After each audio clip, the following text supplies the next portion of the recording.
All right.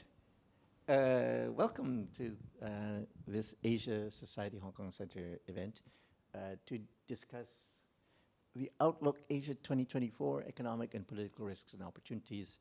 My name is Alejandro Reyes. I'm scholar in residence here at the center.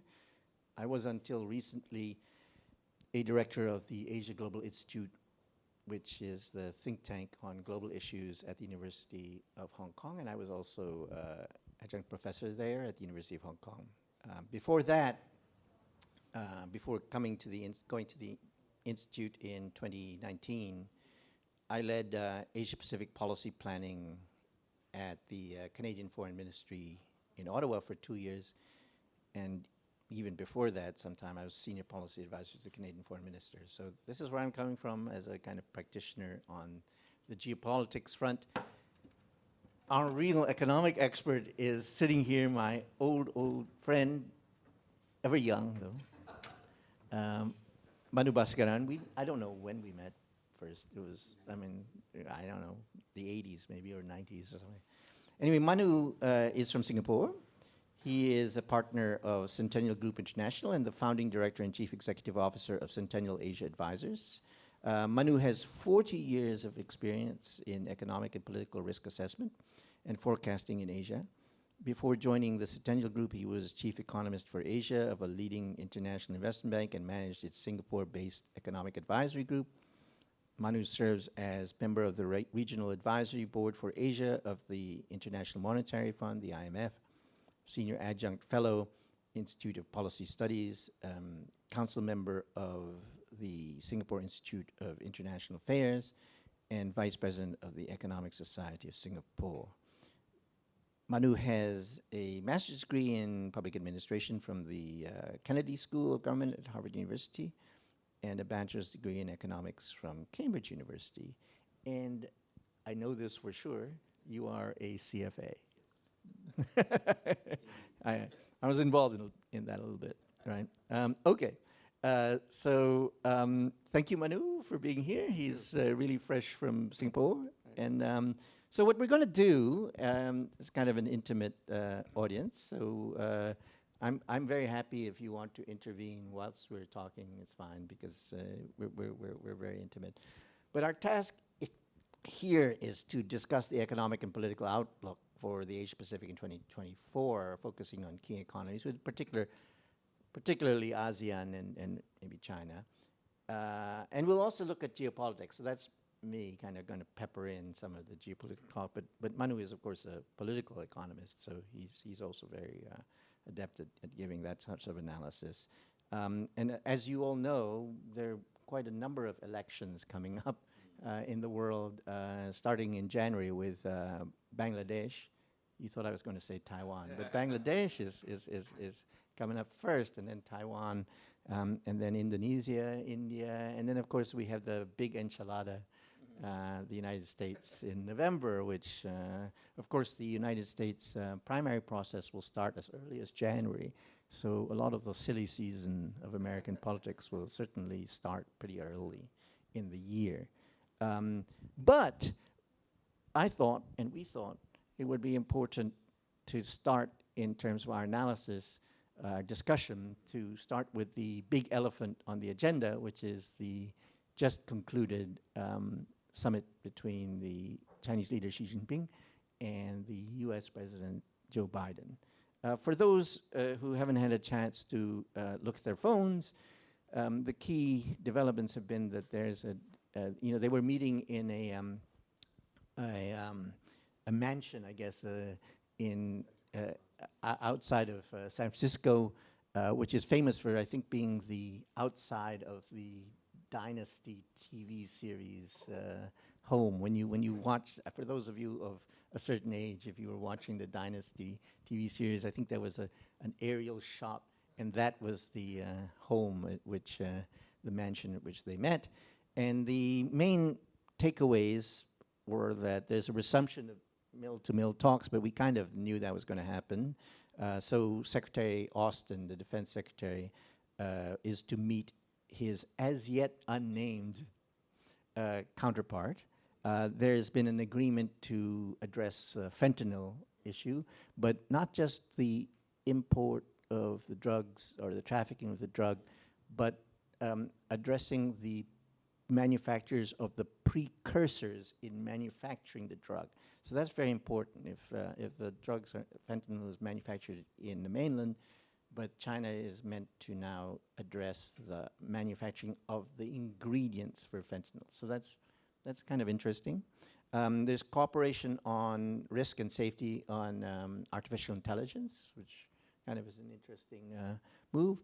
And kind of boilerplate talk about managing the competition between the United States and China to avoid conflict. Those are the guardrail issues, right? I've never liked the term guardrails, because guardrails suggests that you're going to have a collision and you need the guardrails. I think we should prevent the collisions rather than just think about guardrails, because we're going to inevitably have collisions. Anyway, then work together where possible. This is the so-called collaborative lane in US-China relations, focused mainly on climate change, I think. And then maintain high level of diplomatic contact, which I guess is diplomatese for we will meet again, barring any kind of spy balloon style incident. And that Biden and Xi will have a phone line. They just pick up the phone, right? A kind of red phone between them. And Biden said that this was Xi's idea, so he was heartened by the fact that that was Xi's idea. And there will, of course, be more flights between the United States and China, and I think they're also now going to talk about nuclear issues as well. So apparently, they talked about Taiwan, which of course is no surprise. And if any, President Biden had a kind of a litmus test almost immediately after the talks, where he was asked at a press conference about Taiwan and the idea of the United States defending Taiwan. And he gave a very politically correct answer, which did not restate what he's said 4 times in the past, that of course the United States will, which he said in the past, that of course the United States will come to the defense of Taiwan. But he gave a politically correct, there is only one China answer, so that was fine. And then of course the world's media got into a tizzy, because he was asked another question, is do you still think that Xi Jinping is a dictator? And he said, yes, he is a dictator, of course he is a dictator. But he did qualify that to an extent by saying, he's a dictator in the sense that he leads a communist country that has different values from us and that sort of thing, which I guess is a kind of way to mitigate that. But frankly, I don't think Xi Jinping or Beijing really cares if he's called a dictator. I mean, I think they're pretty aware that they have an authoritarian system there. I'm not sure that the world's media make this Biden calls Xi a dictator a bit too much about of a do. So my own view, and then is that the proof of the pudding then will be in the next couple of months, because what happens, and I think that it's so many things that could happen to geopolitically to derail this kind of era may be too broad a word, but era of good feeling that's now coming up, because both sides, China motivated to some extent by its economic challenges, and the United States motivated because there are a lot of other crises that it wants to deal with, and it would rather not be so distracted by the issues with China, that both have kind of a motive to bring the temperatures down. And if you just see the amount of diplomacy in the last few months, I mean, we're essentially back to the level of diplomacy at the end of the Obama administration in 2016 in the last round of what was called the Strategic and Economic Dialogue. Now, I'm not saying that we're anywhere near having a regular, broad-ranging framework for consultations such as the Strategic and Economic Dialogue, but we're getting there, and that would be probably a good idea. And we're certainly not yet at the G2 world that some people might hope for in terms of trying to manage the global challenges. But at least the level of consultation is there. And again, barring a black swan kind of incident like the spy balloon, one hopes that things will progress. But the first obstacle might be the election in Taiwan, where the expected scenario would be the Chinese menacing of Taiwan before, during, and maybe even after the election. But we're seeing probably one of the biggest bits of news today too is that the two opposition heavyweights in Taiwan have come together, brokered by Ma Ying-jeou, Ko-wen-je of the TPP and Hou Yu of the Kuomintang, have come together and agreed that they would look at the polls and see who is doing better in the polls, and then they would run together, I suppose. But the presidential candidate, whoever is performing better in the polls. Now, I think that's kind of the dream scenario for Beijing in terms of getting a more, well, certainly a non-pro-independence candidate. But we'll see. So, but there's a possible bump there. I think that one of the other bumps is, of course, American domestic politics, which is kind of unpredictable. We already saw it just before APEC. Biden put suspended the trade pillar of the Indo-Pacific Economic Framework for Prosperity. I mean, that's a significant pillar of what's called IPEF. And that's largely because Sherrod Brown, the senator from Ohio, who is sitting on a very flippable seat in the United States. He's a Democrat in a very red state now, Ohio. That Sherrod Brown just said, you can't do it. If you go ahead with even, and you have to remember that IPEF is not a free trade agreement. It's about standard setting. And so it's kind of free trade agreement light. And yet that, in the United States context, domestic context, is still quite a toxic situation. Another bump will be here in Hong Kong, where at the beginning of next year, we're going to have the government move forward with Article 23 legislation. Who knows how that's going to react? I know that's already been identified by the State Department as a potential source of friction. The Science and Technology Agreement, which was signed between the United States and China in 1979, was extended in August for 6 months to January, February. It's being renegotiated. Will that get extended? That's a quick question. And it's still a question as to why the United States can't reinstate the Fulbright Educational Exchange Program for the mainland and Hong Kong. I've been trying to get that done in Congress, and I can tell you that congressmen still think it's hugely toxic.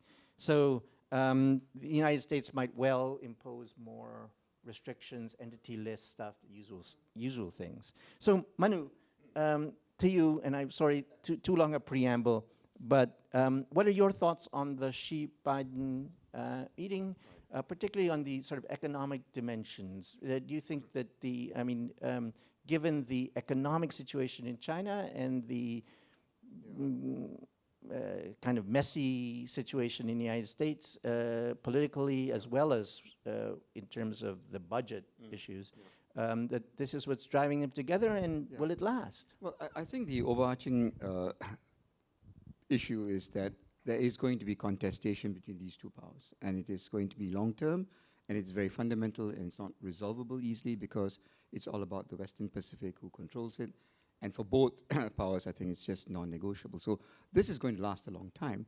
So the way I look at it, the primary motivation is both sides know that there is going to be contestation, but neither side wants this to escalate into something much more difficult. So there is value in managing that contestation, and that requires communication. So you can call it guardrails, you can call it whatever, but you need to put in place a framework that manages the contestation so you don't get escalation. And to me, that's good news. That's the best you can retrieve from this situation, right? The adults are in charge, right, on either side. Neither side likes each other, but the adults are in charge. They know that these things have to be managed, and they are making a real effort to manage it. And that makes, I think, the world a bit safer for the rest of us, so that's fine. The second issue is, of course, is Xi Jinping doing this because of the economy? I think to some extent, I mean, he's got enough on his plate, and So does Mr. Biden. So it makes sense, right, not to complicate the issue by having another big problem emerge, right? I don't think either party wants a distraction going into 2024. Mr. Biden has a difficult re-election bid, and Mr. Xi has his economic and other issues as well. So I think those are the two sort of reasons for this progress that we are seeing. In terms of China's economy, I think it's the big call, right? I mean, the single biggest swing factor in the global economy today is what happens to China. And unfortunately, it's very opaque, right? China is much more complex. China has a much larger footprint in the world economy, and yet we know less and less about China. Stuff is not coming out, information is not coming out, and not many of us, and I suspect even the policymakers in China don't fully grasp the complexities, the interrelationship in this toxic mix between high levels of debt, including in local governments, the deflation of the property bubble, the loss of confidence among households as well as businesses, and what all that leads to. At a time when they really must meet climate change net zero targets because they have to succeed on that. There's also that. I know that's a longer term thing, Yeah. but in the near term, I think the concern is, will this toxic mix lead to a downward spiral as negatives feed off negatives? The only thing holding up the Chinese economy now is policy stimulus. That stimulus has been very niggardly doled out because the government does not want to aggravate the previous problems of imbalances and so on by adding more debt to the situation. But the danger is that they underestimate the risk of a downward spiral as negatives feed off negatives, right? And we don't know, right? That's a risk. My own personal view is a lot will hinge on the incentive structure for local governments, right? The government has put in place, the central government has put in place lots of programs to stimulate the economy, but the implementation has been held back because local governments really are not very clear what they should do, because one minute the central government says, be tough, next minute they say, oh, ease up. And the other issue, of course, is that local governments are expected to do a lot, but they don't have the financial resources to do it, because the fiscal, sort of agreement among central, provincial, and local governments actually favors central very much over local, right? So I think if you can change that incentive structure and local government officials feel confident that they can implement the infrastructure spending and all that stuff, then the economy, I think, could actually revive and could even surprise on the upside. So you're not in the Adam Posen camp of it's all over. Adam Posen's article is looking at the longer term. Right. Right? And, he's got a point, right? Some of the factors that promoted Chinese growth are not there anymore, right? Demographics is a clear negative. And if your workforce is not going to grow, in fact, it's going to contract, then you've got to compensate that with productivity. The track record on productivity suggests that China's not achieving that. And the policies being put in place in China today, this very state-driven thing, national security over growth objective, the loss of confidence in the private sector because of certain policies that were put in place against technology entrepreneurs and so on, these things are not going to help innovation and productivity gains, right? So I think it's going to be a struggle for China to grow on a sustained basis by more than 3.5% beyond the end of this decade. It will be a real struggle. Right. Is that though not the expected? At the end of the day, the pie gets bigger, so you're not going to always grow at the level you were, right? But yet, as the pie continues to get bigger, you're still increasing the output. So the moderation of the growth is not unexpected. Yeah. Now the question is, however, I suppose, looking at the social order, if you get below a growth, this has always been the question. If you go below a certain point, are you creating enough jobs to support the? No, Al, you're right. I mean, jobs, jobs and income opportunities will be the main driver, right? That's the social contract, and but don't forget demographics, right? Right. The working age population is going to decline. So the pressure on the government to create such high growth rates that you create a huge amount of jobs, that's reduced now, right? That's changed. And then the conundrum is to solve the demographic problems, you need the technology. Yeah. And then if you are not able to innovate or you're restricted from accessing certain technology you need, then you're in trouble. Correct. Right. I don't know if any of you were at the chief executive's policy unit conference yesterday, but we had Professor Richard Wong, the provost of Hong Kong U, who's an economist, and Michael Spence, the Nobel laureate, talking about the Chinese economy. And if I can just very quickly summarize what they say, because I think it's very interesting in our conversation, I'm going to meld the two together. So think about it as Richard Spence or Mike Wong speaking here. But basically, China resisted in implementing stimuli in the same way that the United States and Western countries did during the pandemic. I mean, it was just not something they did in terms of doling out money. So they've actually benefited from that because the impact of the stimuli was inflation in many countries. But China, for the moment, is not really facing a lot of inflation. The problem, however, is now that they are out of the pandemic, they're confronted by this big debt situation, which we all know how this was accumulated, particularly at the local level.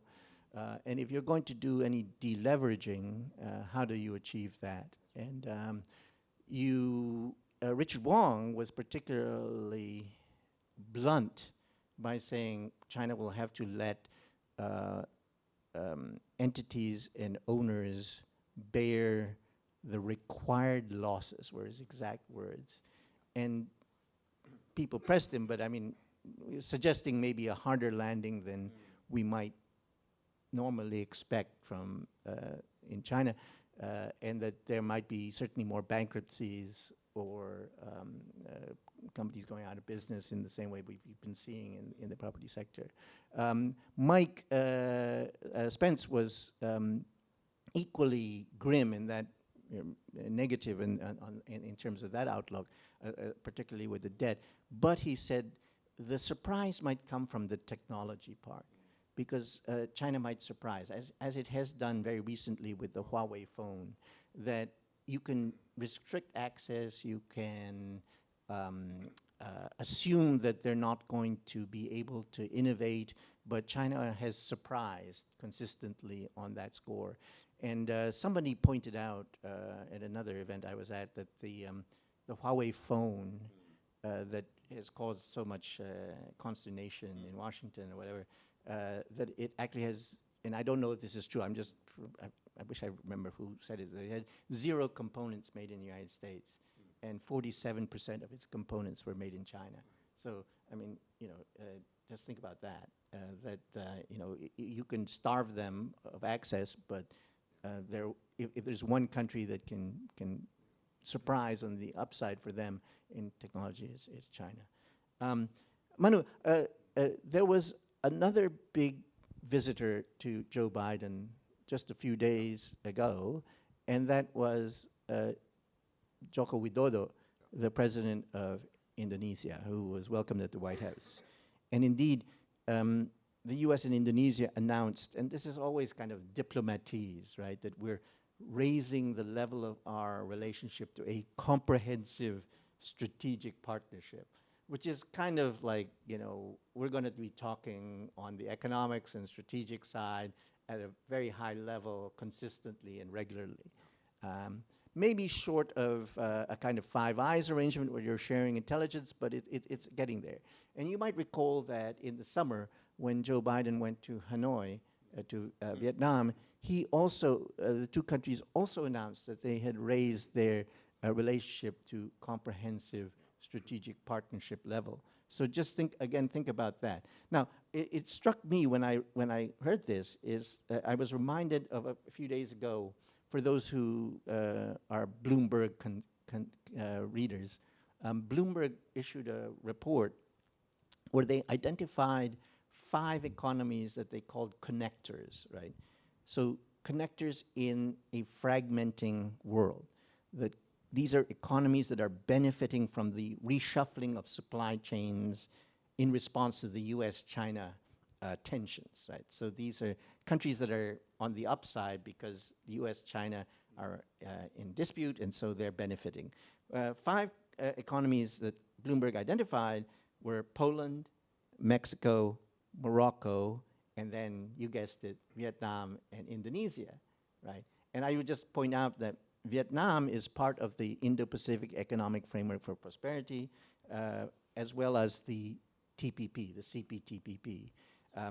Indonesia is part of the American sort of answer to RCEP, which is the Indo-Pacific Economic Framework, but it is not part of the CPP. So, Manu, I'm wondering if you could talk about, first, Indonesia, because there are estimates that by 2026, I think, Indonesia will be maybe in the top 5 economies in the world, around there. It's an economy on the make, for sure, but as the election that's approaching in the spring next year is showing that the political side is maybe a little iffy.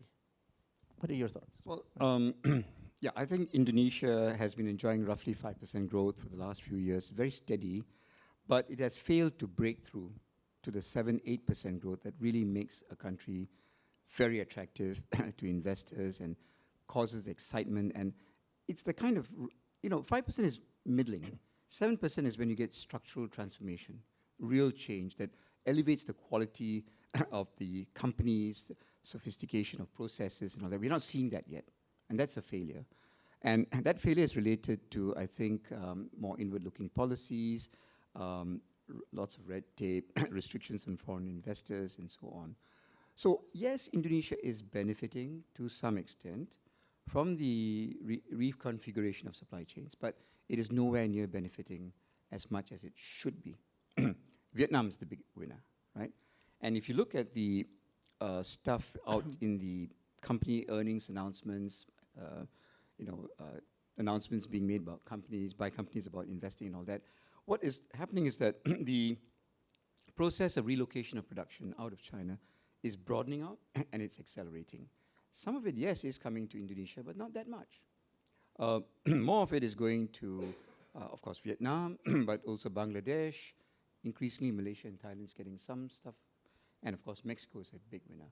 So I think I would look at it the other way. I think Indonesia should be doing a lot better. Right. Now, under Joko Widodo, to be fair, there has been important progress. Infrastructure is much better, and we are seeing the benefits of that infrastructure build-out actually being felt on the ground. Yeah? For instance, you're seeing investment now being better distributed across Java than before. Right?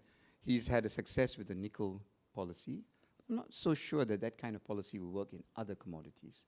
The disappointment has been in export. Because he's really cornered the nickel market to some extent, right? For now. I mean, for now. Right. The policies will induce other countries. And that's important for EVs in particular. Yeah, right, but that's just one area. Right. But I don't think it's going to work in others. And the real failure has been to really get export-oriented manufacturing going. Right? Foreign investors are not comfortable enough of investing in a big way in export-oriented. They invest in Indonesia for domestic market, but not so much for the export side. And that, I think, is a worry for me. Right. There's going to be uncertainty about the elections because it could go 3 ways. I think the polls are not particularly accurate. So there's the former, son-in-law of Suharto, yes. Prabowo, who seems to be just a survivor. He's just amazing. hanging on. Yeah, he does whatever is needed, and he's now paired up with Joko Widodo's son in a very controversial way against Ganjar Pranowo, who's the Central Java governor, a kind of Joko Widodo lookalike. Yes. Very clever man, very good at marketing himself. And the third one is Anies Baswedan, who is a former governor of Jakarta, and a bit controversial because he won the governorship of Jakarta by arousing religious passions, which did not make him popular with certain parties. I think it could go anyway. It's still very uncertain. But right now, Prabowo is in the lead, and his induction of Joko Widodo's son seems to have given it momentum, because Joko Widodo is genuinely very popular. About with the 81%, people. I think, or so, 80% popularity in some Oh, polls. yeah. I can't remember. It Significant. fluctuates, but it's very high. For someone in a second term who's... In on the penultimate year. Yes. So overall, the people of Indonesia feel that this guy has, done his work well, and they like him, and they cut him a lot of slack because he's like them. Yeah. The way you should see him. How does he go around? Shirt tucked out, wears slippers. Right. He comes across to the common man as, I'm part of you. I'm just like you, not like the previous guys who used to run this country. And that makes for a very strong bond with the people. Right. Vietnam. Just my 2 cents on the...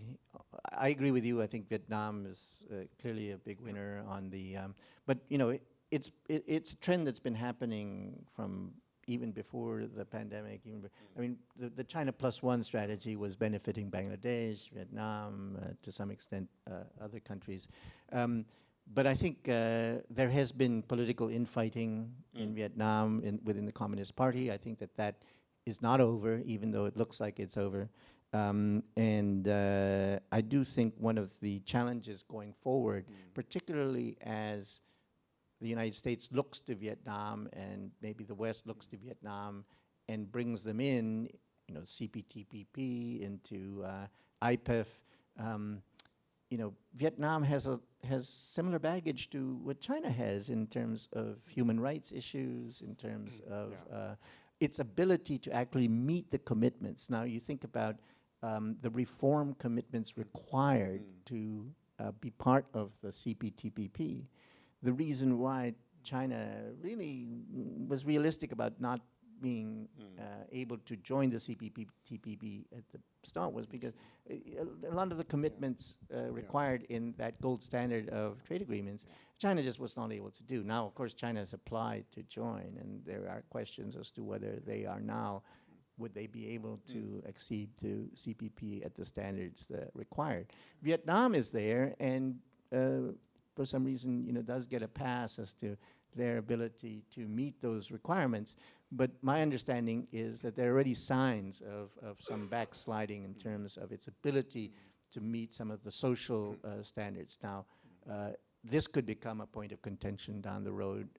I don't know. I mean, but I do think that Vietnam is really, in some ways, a wonderful example of what many of you have heard of me talk about, hinging, countries that are caught in the middle between the United States and China. What is their ability to hinge from one side to the other? A country like Canada is less able to hinge all that far away from the United States, right? Whereas a country like India is maybe right there and able to hinge both ways and balances it very well. Vietnam seems to be kind of doing that pretty masterfully, and Indonesia too, to some extent, right? Trying to hinge in a kind of equal way, right? Whereas Cambodia has gone, has the way I put it is binged all the way towards China, and there are consequences for that, right?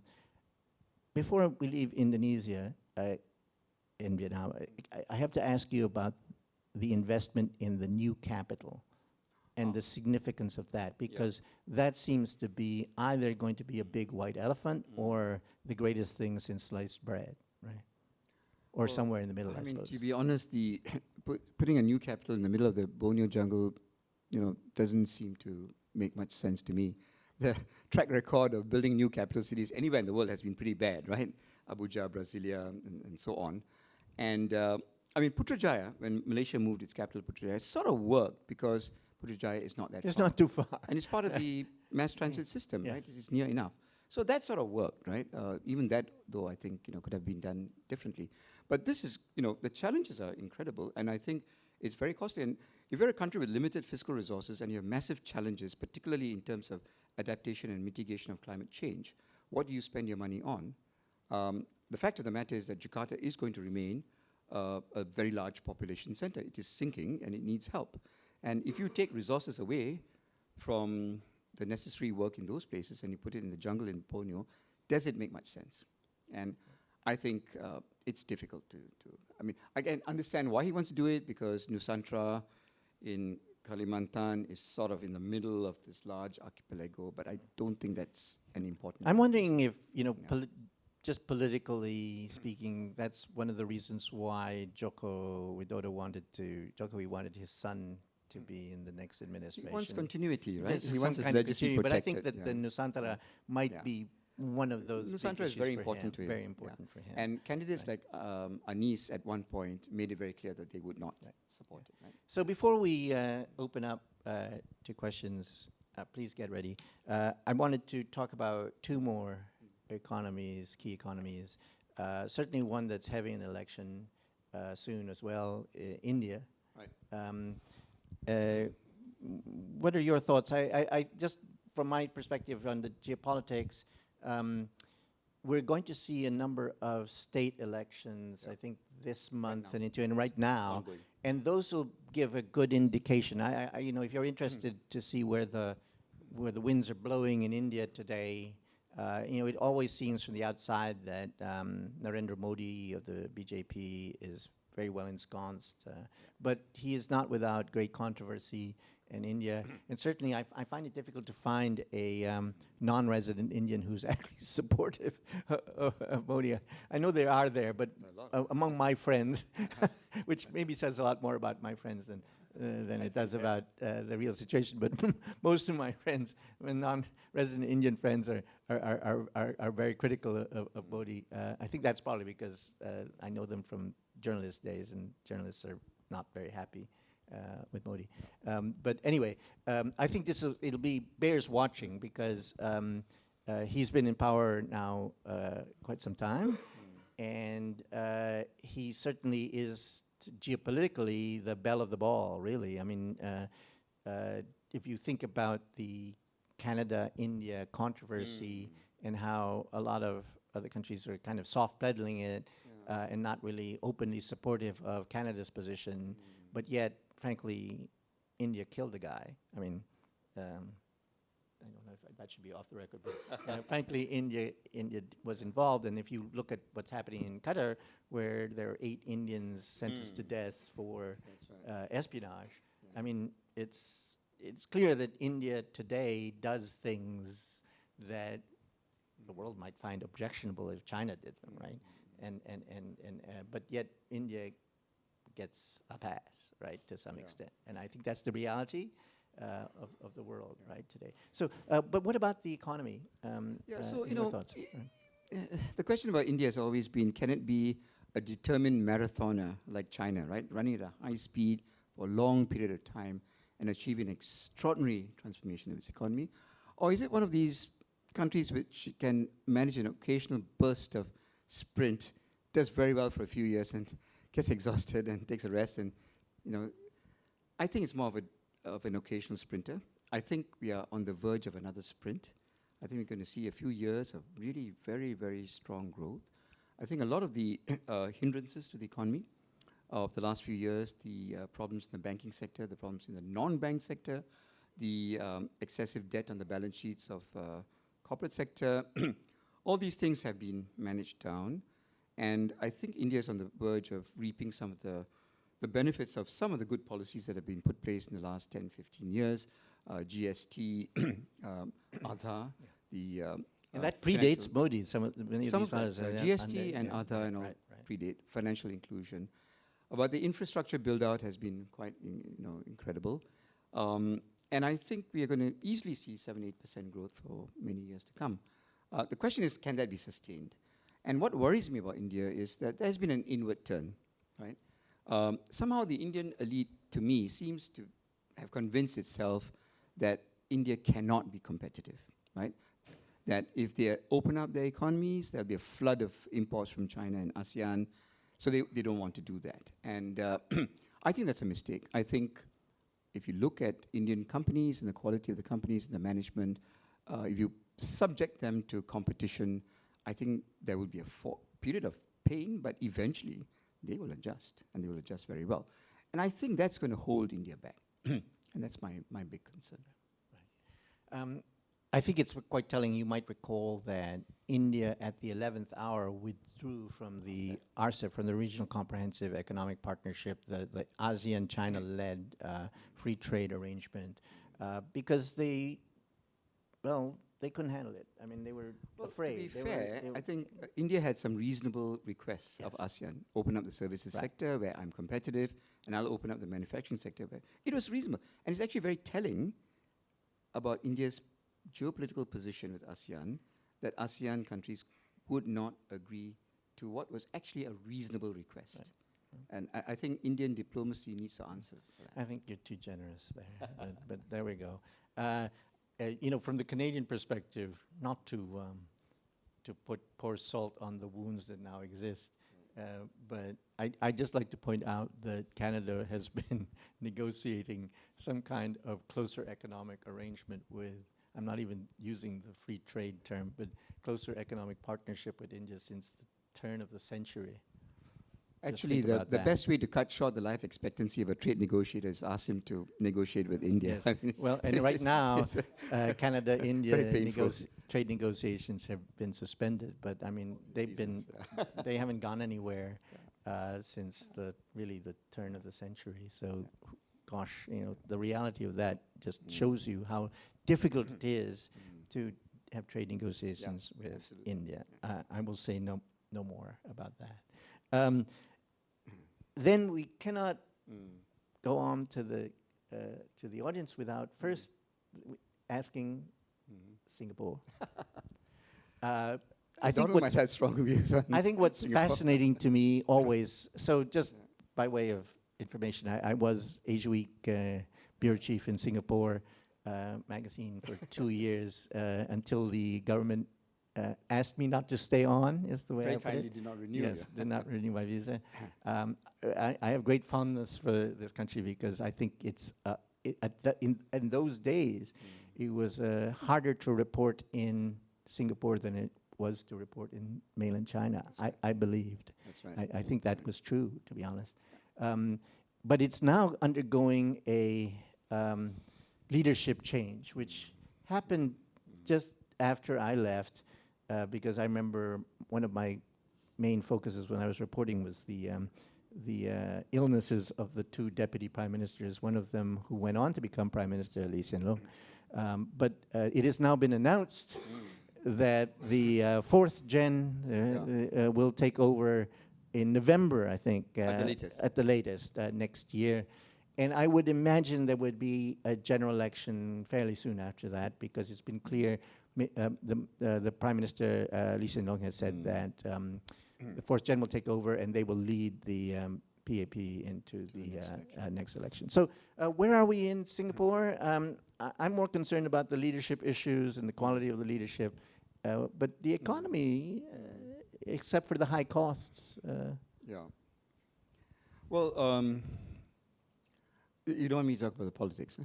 Okay, that's fine. You don't need to. You don't need to go there. Well, we're running out of time. Okay, so let's talk about the economy. I think Singapore's had a very good run. Yes. I think the situation in Hong Kong has helped. Yes. Singapore to some extent. The wealth management center has really grown. The economy right now is in a sort of weak position because of the global electronic cycle, but that's turning. Yes. That's turning up. So next year is probably going to be better than this year. Structurally, you have to wonder, though, over the long term. We've done very well, no doubt about it. The fundamentals are there, infrastructure, humongous amount of savings. Of course, that is a state secret, and we're not allowed to know how much we have, but I'm pretty sure it's huge, which allows you to do a lot of things and get away with a lot because you have the buffers, right? So not meaning to knock the system, but ultimately, growth, when you hit this level of per capita income, and I think a few days ago it was reported we are now the richest country in the world, Yes. One or two. To move forward, you've got to start being innovative and much more productive. And the track record on productivity is actually not very good, right? However you want to slice and dice it, if you take a long-term look, and the government has this mischievous habit of selecting the right base year and the right end year and say, actually, we're doing very well in productivity. But when you look at the long term, it's not. Whether it's total factor productivity, whether it is productivity per man hour, we are not doing well. And if you look at innovation, oh gosh, we excel in all the surveys, right? But when you drill down the data, what we do is we are humongously good in mobilizing inputs for innovation, right? But when you look at the outcomes, we're not that great. And when you relate outcome to input, what some of these ranking agencies call innovation efficiency, we are one of the worst in the world, right? And this has been going on for years, and it has been raised by economists and dismissed by the government, right? We got to understand why, right? Right? And nobody has an answer to that. I think it's related to the education system. I think it's related to the extent of government control over resources in the system. But nobody's tried to work it out. But if we don't resolve that, then how can you sustain growth in the longer term? That's the big question. Devil's advocate, because those problems you identified have been around a while. Correct. Right? And even though, like, education has been reformed, they continue to be persistent. And that's an issue, right? I think. You've got to ask yourself, why is the system so slow to address problems that are very obvious? Right. And, I think in some ways, while I share your enthusiasm about ASEAN in general, I think that's kind of a story for many economies in ASEAN, that they could be better if there were just key structural changes that they made. But I think that's true too. I would even argue, like, Japan has these issues. And, I always think of the Philippines, which we haven't talked about, but I mean, I think about the Philippines. If you thought, if they could only clean up governments in a way and deal with the vested interests that they have, they could, I mean, they're already doing, almost 6% growth right now. They could do even better and get to where they are. But there is so much inertia in terms of bad governance, in terms of the corruption issue, in terms of just the vested interest problem, that the performance then is diminished. Right. And I think that's a critical problem for many countries, and not just in Southeast Asia, or in Asia, but around the world. That governance, as Larry Summers said, that in a globalized age, when you have governance deficiencies, the disadvantages or the negativity is multiplied, because your performance is dragged down even more than it might be. But because of but in the same vein, that if you implement structural reforms, the advantages, the benefits are also similarly multiplied. And so there is a kind of multiplier. Globalization is a kind of multiplier effect for the positive and the negative, which probably explains to some extent the inequality that we see between countries as well as within countries. I really, I think we can go a little bit over time, but questions, anything? Yes, please, sir. Yeah. If you could identify yourself. My name is Peter Wu, yes. And I'm a member. Okay. I have two questions. One is that how defensible do you think that the U.S. policy of diversification or decoupling is? In terms of given everybody does believe in the free economy, and that the Asians are supposed to make their own decisions.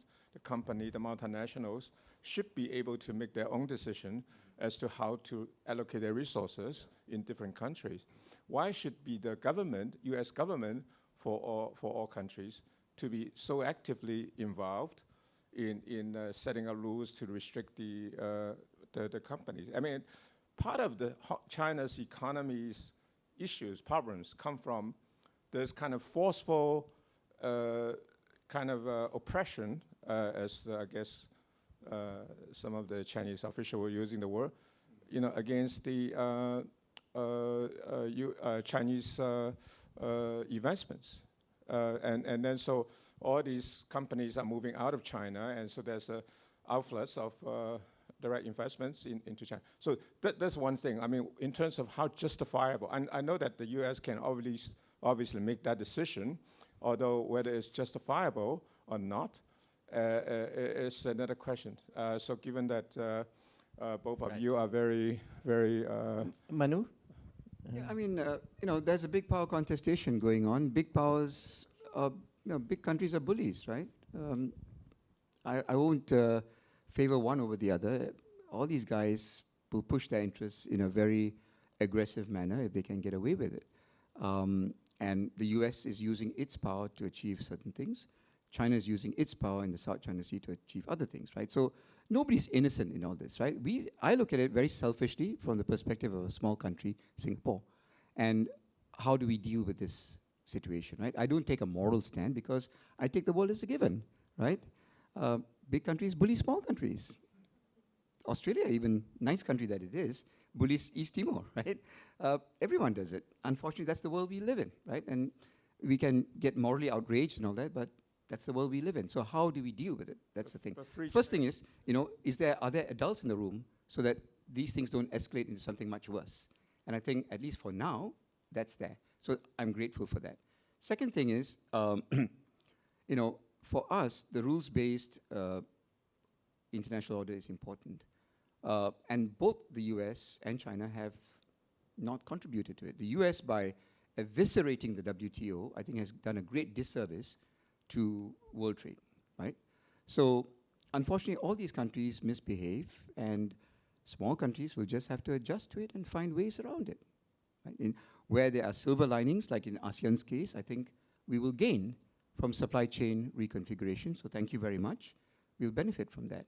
But in other ways, net-net, if the world is, I don't like the word decoupling because we cannot decouple. We are too integrated to decouple. But there's certainly going to be a certain distancing between the countries, and that's inefficient. So overall, the pie gets smaller than it should have been, and everyone suffers, and that's not good. And again, from the selfish perspective of a Singaporean whose economy has one of the highest trade to GDP ratios in the world, we don't like it. We would rather have a world where the US behaved itself in the WTO, China did what it needs to do to placate its rivals, and everyone's happy. But that's not the world we live in. So as a small country, we just get used to it. As Mike Spence said yesterday at the CPU conference, in a fragmenting world, if you're realigning supply chains, you're not necessarily, of course, realigning them to the most efficient manner. So if you're wondering about inflation, the realignment of supply chains and the fragmentation of the world is simply adding costs, right? And so this is driving, contributing to inflation, and will do so for longer than we might expect. Everyone loses. Yeah, and everyone loses. Now, I would agree with Manu that decoupling makes no sense. I mean, the United States and China, to some extent, are two sides of the same coin, although there are efforts on both sides to break that coin, I guess, if you can, but I don't think it's really possible. I mean, we're seeing China selling off treasuries, right, at this point, and whether that's a move to kind of boost their idea of de-dollarization or whatever, undermining the dollar, that's another question. But the Europeans have come up with the term de-risking, right, but related to China, and that's specifically as in the European construct. That's more of a supply issue. Are you able to have access, easy access to essential, strategically important products? And this is what came out of the pandemic, right? That we didn't want to have to make sure that we wanted to make sure that the United States or Europe, the West, was concerned that China was manufacturing all the masks and that sort of thing, right? And even something like toilet paper, even though Canada, you might be interested, is a big toilet paper power.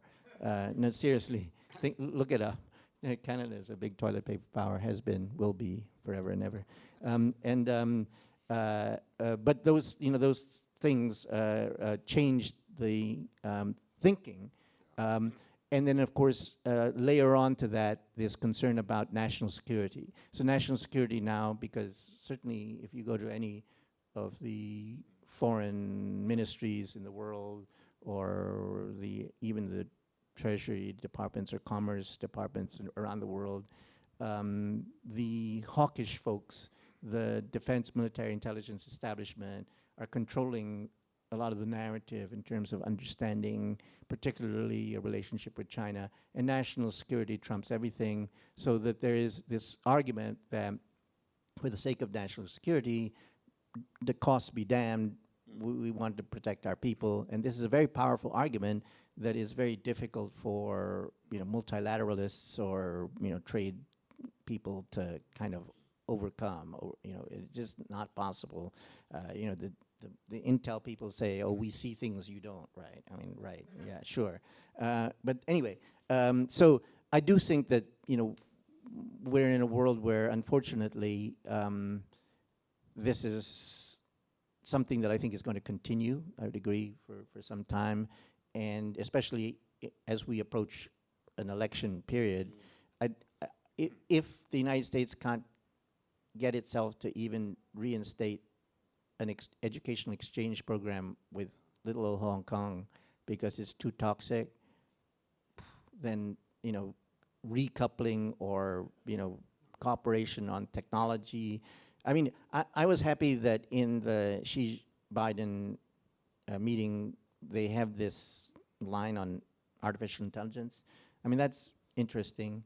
I think that it's important to talk about technology cooperation because it's not necessarily something that should be completely decoupled, right? It really isn't. So, other questions? Sorry, Yeah, I just had a please. follow-up.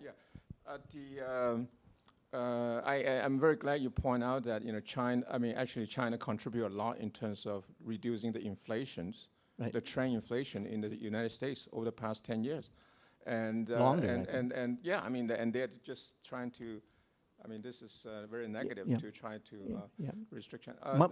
My question is actually that on the Chinese economy, your comment seems to me is a lot of China bashing. I'm sorry. I'm sorry. That's what I feel. That's not right. Okay. I think I put it very Well, carefully, so do not say that. Okay. Yeah. Okay. I'm sorry for saying that, but it seems to me that every economy has its weakness and strength, and we can't just pick all the wrong things in Chinese economy. And what I really wanted to ask is actually more seriously. The question is, what do you think about the stimulative policies that China is undertaking right now in terms of actually, what it will bring about? I think I addressed that. I said the key thing is the incentive structure for the decision makers on the ground. And the reason why the stimulus has not been fully implemented is that the local government officials feel hesitant about fully going ahead with the stimulus because they get unclear signals from the top. I think the signal now has become much clearer, and my suspicion, as I articulated earlier, is that there could be an upward surprise in economic growth in China because I think they are now going to be galvanized and they're going to really accelerate the stimulus. That's what I said earlier. Yeah. I think we tend to underestimate China's resilience. That's just my feeling. I think China always seems to me to surprise. I think partly because China's so big, and I mean, this sounds like a simplistic Richard Nixon analysis, but China's just so big, and it's unprecedented. So we often apply historical models or history to what's happening, but China is such a unique beast, if I could put it that way, and therefore can surprise because it often the conventions of Western economics don't necessarily apply. Yes, please. I have a question about, with the backdrop that you give of Asia, where would you say is Hong Kong? Oh, yeah, okay. No, I think I think Hong Kong's going to make a big comeback. I think that the Greater Bay Area can afford, if Hong Kong's policymakers do the right things, I think it can leverage off the synergies from the Greater Bay Area. Who is Hong Kong's major competitor? It's obvious, Singapore. Does Singapore have anything even remotely close to the Greater Bay Area with its incredible economies of scale and scope? No, right? There's the Johor Riau thing, but it's very small, right? So it's a great advantage. Now, Hong Kong may not come back as the kind of Hong Kong a lot of us knew. It will change in texture and quality, but it will still be, I think, one of the great global hubs of the world. It's got critical mass. It's attracting talent again. It's got, like I said, the business of China is going to be incredibly great. In terms of things like equities market, I mean, Singapore is not even competing with Hong Kong. It's barely competing with Bangkok nowadays, right? So it's nowhere, right? So I think Hong Kong has great advantages, and Hong Kong will make a comeback. But it'll be a different Hong Kong, right? When you say right things, what do you mean by that? I think he's written about it. Watch out for his op-ed.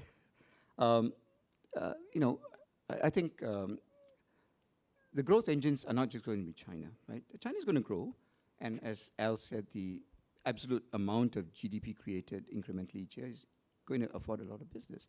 But the big surges of growth, I think, are going to be in India and Southeast Asia.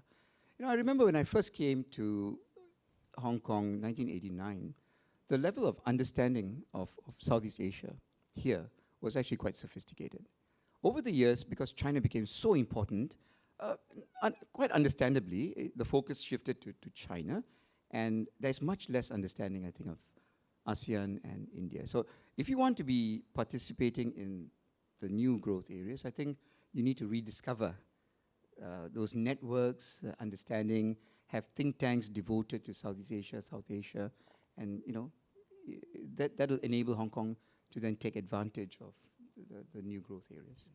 You know, I want to, whenever I talk about Hong Kong, especially when I get to the United States, I really constantly roll my eyes because the narratives you get there about this place seem to be just so misguided.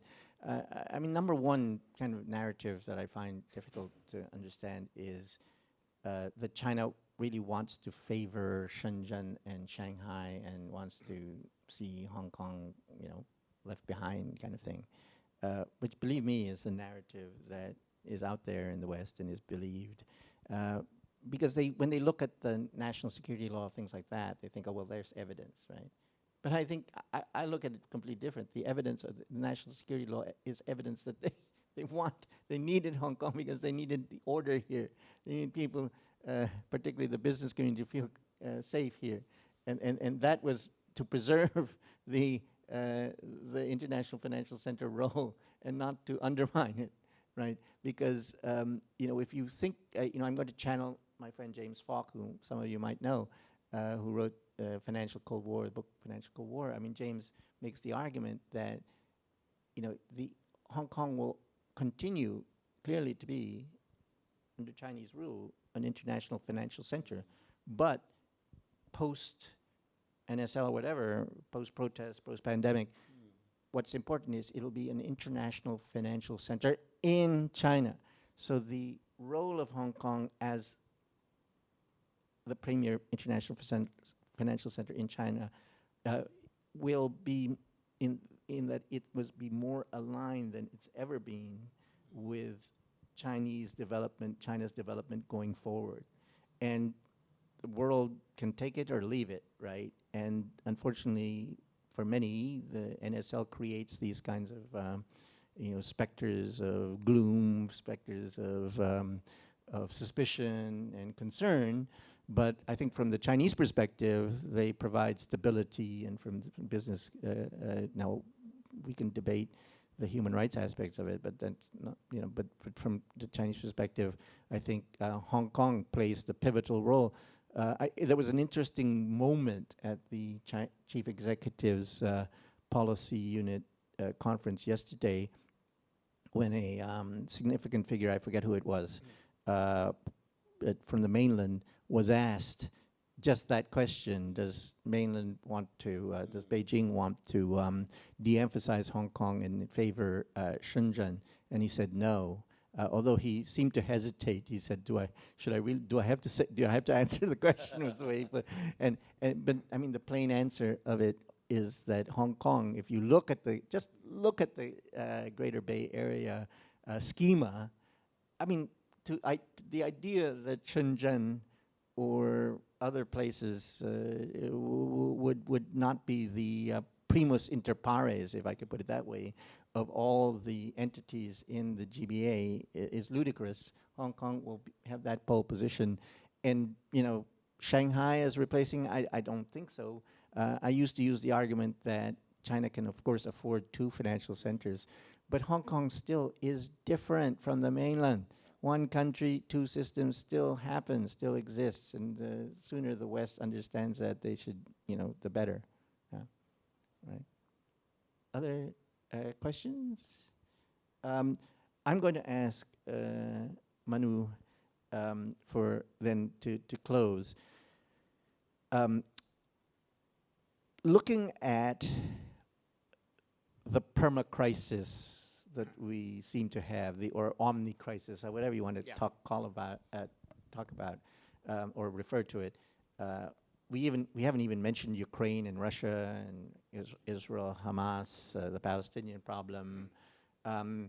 With everybody then saying, now it's all about geopolitics, and we have to be very concerned and aware of geopolitics. That's good for me because, as a commentator, analyst, more on the geopolitics side than the geoeconomic side. I feel more employable.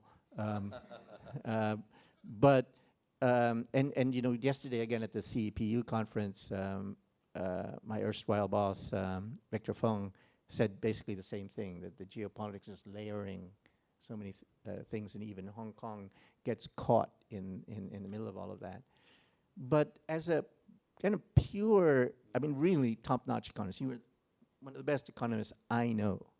Do you think that things have really changed? Because at the end of the day, yes, of course, governance and politics affect economies. But then at the end of the day, it's the same old tools that policymakers have. And if they don't wield them right because they're, for some reason, affected by domestic politics or their own lack of honesty and integrity in their governance or what have you, that at the end of the day, if we're talking about economics and growth and inequality, the state of these economies, at the end of the day, has anything really changed, particularly from your perspective as an analyst of these economies? I think we're in a fundamentally different era. Right. The geopolitics is different, right? So, when I first started my career, 1980, it was like I stepped on an escalator, right? You had globalization, you had the extraordinary energies unleashed in China by Deng Xiaoping, right? Trade grew, liberalization, and asset prices rose as long-term bond yields fell. A wonderful era. That's gone, right? The geopolitics is reversing or slowing globalization, so we're not going to get those benefits. China is not going to grow as fast as before, and there's no real replacement. India will grow for a while, but like I said, I don't think it's the replacement, right? And we're in a fundamentally different asset pricing regime because that long-term fall in bond yields, it's over, right? Higher for longer, right? And that's going to have a tremendous effect on the way financial markets operate in the regimes and the impact on economies. Technological change is going to accelerate incredibly faster than anybody can expect. And that's going to be good in some respects, and it's going to cause dislocations in other respects. So and friction. And friction, yeah. So this is a fundamentally different, and of course, you've got climate change. Yes. Totally unpredictable. The modeling is not great, so we don't know, right? But it's probably going to be bad, right? And we've got to do something, and probably we're not going to do enough to avoid a lot of damage. So we've got to deal with this. It's a fundamentally different world. What is really going to matter is, first, are countries able to develop resilience? Because there are going to be a lot of shocks that come out of the blue. There'll be financial shocks, political shocks, climate shocks. Can you deal with this? Can you bounce back? The shocks will be there. The countries that can develop themselves to have resilience, diversified economies, great policy intervention capacity, and so on, will do better. Second thing is the ability to adjust to these long-term secular changes, like technological dislocations. Do you have that flexibility in your economies, in your policies, to adapt to that? Those countries that can do that will benefit, will outperform others. That's the way I would look at it. Let me close by just adding a bit to that, because, I always thought the United States was one of those economies, right, that was resilient, flexible. had the talent base that allowed that kind of movement, especially in technology, was master of at many levels, right? And of course had the money and talent, all the right combinations, and was removed from some of the conflict hotspots in the world, so was somewhat insulated. But it turns out the disruption from within is most troubling, and that could be the disruption that undermines all of those advantages that the United States has had. And if its democracy unravels, and if it enters a period of more authoritarian, autocratic approach to governance, I think that could be a huge problem, not just for the United States, but for the rest of the world, because they are such an important part of driving that, that kind of resilience and supporting it around the world. So yes, I always like to be provocative sometimes, and one provocative thing I might say, that looking forward into 2024, I feel the greatest geopolitical risk, the greatest political risk is not in this part of the world, but in the United States of America. And I think we all have to be concerned about that. Yeah. Thank you very much. Thank you. It's lovely Thank to Thank hear you. and please, thank you again. Thank you very for, much. and thank you to Asia Society, Alice and her team, and to Holly Smith in particular. So thank you. I think there are drinks over here, so if you want to have a chat amongst yourselves or with us, with Manu, feel free to join us. Thanks again.